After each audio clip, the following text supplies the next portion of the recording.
Assalamualaikum warahmatullahi wabarakatuh. Halo semua, perkenalkan nama saya Safira Nuraini Iskandar. Di sini saya akan menjelaskan materi tentang pengaruh konsentrasi terhadap laju reaksi dan sekaligus membahas faktor-faktor lain yang juga mempengaruhi laju reaksi, yaitu luas permukaan, suhu, dan katalis. Agar penjelasannya lebih lengkap dan mudah dipahami, saya akan menyampaikan secara runtun melalui beberapa tahap, yaitu tahap pertama saya akan menjelaskan pengertian laju reaksi, yang tahap kedua saya akan menjelaskan pengertian konsentrasi, ketiga saya akan menjelaskan pengaruh konsentrasi terhadap laju reaksi, yang keempat saya akan menjelaskan teori tumbukan, yang kelima saya akan menjelaskan faktor lain yang mempengaruhi laju reaksi, yaitu luas permukaan, suhu, dan katalis. Yang keenam, saya akan menjelaskan rumus dasar laju reaksi kimia dan grafik. Yang ketujuh, saya akan menjelaskan contoh-contoh soal. Yang pertama, saya akan menjelaskan pengertian laju reaksi. Laju reaksi adalah seberapa cepat zat kimia berubah menjadi zat baru.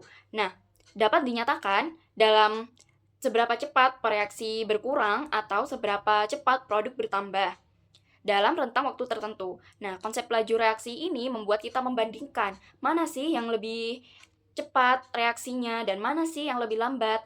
Nah, contohnya adalah gula yang lebih cepat larut di air panas atau air hangat daripada di air dingin. Contoh ini menunjukkan bahwa laju reaksi menggambarkan kecepatan suatu proses kimia berlangsung. Selanjutnya, sebelum kita masuk ke materi pengaruh konsentrasi terhadap laju reaksi, kita juga harus mengetahui apa itu konsentrasi. Nah, konsentrasi itu adalah seberapa banyak zat yang terlarut dalam suatu larutan. Nah, cara mudah membayangkannya adalah saat kita membuat sirup. Nah, jika kita menuangkan banyak sirup dan sedikit air, maka rasa dan warnanya akan semakin pekat dan manis. Itu menunjukkan kalau konsentrasinya itu lebih tinggi. Sebaliknya, kalau sirupnya lebih sedikit dan airnya lebih banyak, itu akan encer dan rasanya tidak terlalu manis. Itu menunjukkan konsentrasinya itu lebih rendah. Jadi intinya semakin banyak zat terlarut yang kita masukkan, maka semakin besar juga konsentrasi yang dihasilkan. Sebaliknya, jika zat terlarutnya lebih sedikit, maka konsentrasinya akan lebih kecil. Nah, itu contoh sederhananya. Jika dalam bahasa kimia, konsentrasi adalah jumlah partikel zat dalam setiap satuan volume larutan. Biasanya dinyatakan dalam satuan mol per liter atau molar. Artinya, dalam larutan berkonsentrasi tinggi, jumlah partikel kimianya jauh lebih banyak berada dalam ruang yang sama, karena partikel-partikel itu lebih padat dan berdekatan, sehingga mereka akan lebih sering bertumbukan. Sekarang kita masuk ke inti pembahasan, yaitu pengaruh konsentrasi terhadap laju reaksi. Nah, secara umum semakin tinggi konsentrasi, maka semakin besar laju reaksinya. Sebaliknya, jika konsentrasinya lebih rendah, maka laju reaksinya juga akan lebih lambat.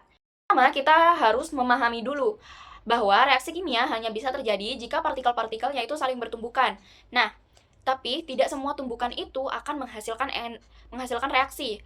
Banyak tumbukan yang terjadi tetapi tidak menghasilkan apa-apa. Nah, tumbukan efektif ini adalah tumbukan yang berhasil menyebabkan reaksi, yaitu tumbukan yang memiliki energi yang cukup untuk memecah atau membentuk ikatan baru, memiliki arah tumbukan yang tepat sehingga partikel itu bisa berinteraksi dengan benar. Nah, jadi tumbukan efektif itu adalah tumbukan yang memenuhi syarat energi yang searah sehingga reaksi itu benar-benar berlangsung. Nah, hubungannya dengan konsentrasi itu, jika konsentrasinya itu dinaikkan, maka partikel dalam larutan itu akan semakin banyak. Nah, kalau semakin banyak partikel, itu akan semakin sering terjadinya tumbukan. Nah, jika semakin sering terjadinya tumbukan, maka peluang terjadinya tumbukan efektif itu akan jadi lebih besar. Karena semakin tumbukan efektif meningkat, laju reaksi juga akan meningkat. Nah, itulah alasan mengapa konsentrasi itu menjadi salah satu faktor paling penting yang menentukan cepat atau lambatnya laju reaksi. Faktor lain yang mempengaruhi laju reaksi. Nah, selain konsentrasi, ada 3 faktor lain yang juga mempengaruhi laju reaksi. Contohnya, ada luas permukaan, ada suhu, dan ada katalis. Nah, luas permukaan ini sangat penting, terutama pada reaksi yang berbentuk padat. Semakin kecil ukuran partikel padat, maka luas permukaannya akan semakin besar.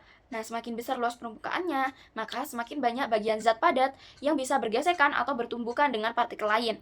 Nah, artinya tumbukan efektif itu akan lebih sering terjadi, sehingga laju reaksi akan lebih cepat. Contohnya, serbuk magnesium bereaksi jauh lebih cepat dengan asam klorida dibanding magnesium berbentuk pita, karena serbuk memiliki luas permukaan yang lebih besar. Selanjutnya ada suhu. Suhu juga mempengaruhi laju reaksi. Jika suhu dinaikkan, maka energi partikelnya akan meningkat.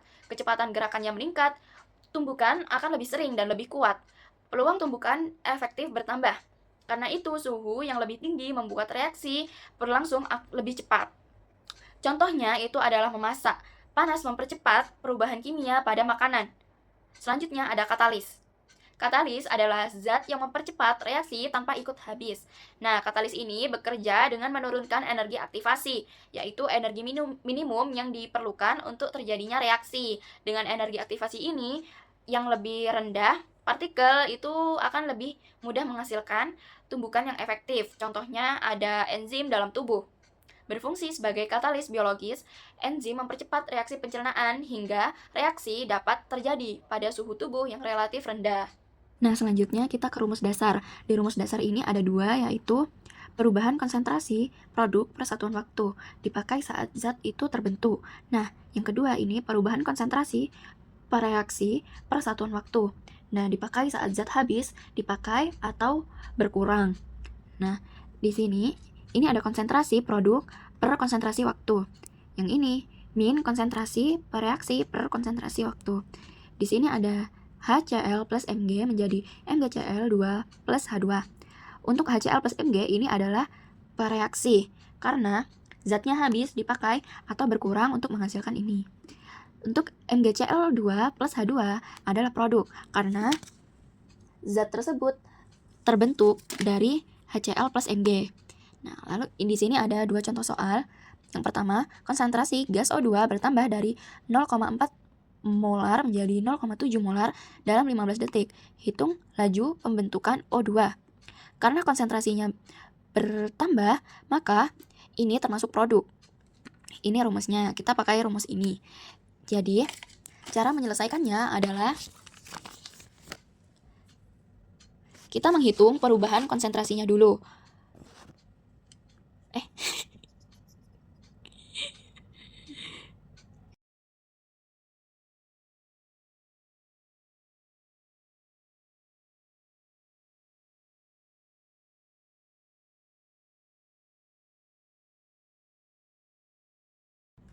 Nah, hasilnya adalah 0,3 M. Lalu, 0,3 molar ini kita masukkan ke rumus laju. Nah, tadi rumus lajunya adalah konsentrasi per. Nah, lalu kita masukkan 0,3 per 15 detik. Sama dengan hasilnya 0,02 M per S. Ini dia hasil yang pertama. Nah, lalu setelah tahu hasil akhir ininya, kita masukkan ke rumus laju, yaitu min konsentrasi per reaksi waktu.